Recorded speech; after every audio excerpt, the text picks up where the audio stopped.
Okay guys, trust me, you do not need to study 8 hours a day for the SAT. You don't even need to study for 2. Or 1. But you do need to study smart. You have to have a plan. You have to use the right resources. Let me show you how. Hi guys, I'm Claire, and I'm heading to Stanford this fall. I scored a 1560 on the SAT, but that was the second time around. My first score, a 1370. Over 2 months during the summer after my junior year, I locked in on studying for the SAT. But I wasn't drowning in prep books or chained to my desk all day.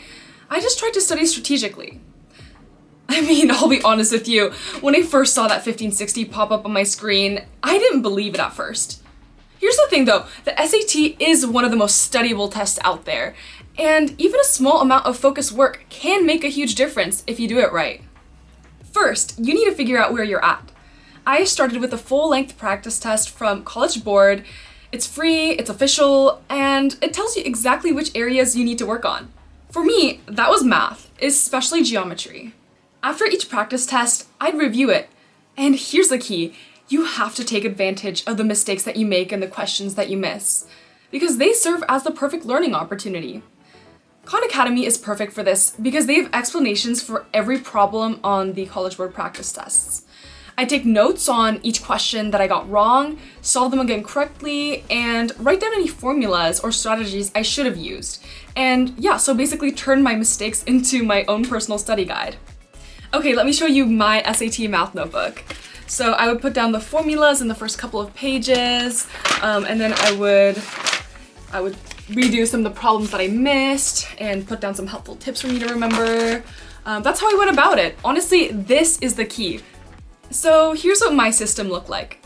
A notebook dedicated just to SAT problems, important formulas, and strategies. Khan Academy for targeted practice in my weaker areas. The SAT Suite question bank. I use this to handpick practice problems and compile my own custom packets, which I found to be super helpful. And one full-length practice test once every week or 2 weeks to track my progress. I blocked off specific times in my calendar for SAT studying. Not every day, but consistently. I would also designate days to take the practice test to make sure that I had enough time to work through the entire test. But also, if you're a chaotic person like me, you've got to make do with the time that you do have. So there was one time where I took an entire practice test on the train ride between New York and Boston. Sometimes you just gotta do what you gotta do. That's honestly it. You don't need any marathon study sessions or a fancy tutor. Just make a clear plan and stick to it, use the right resources smartly, and keep track of your progress.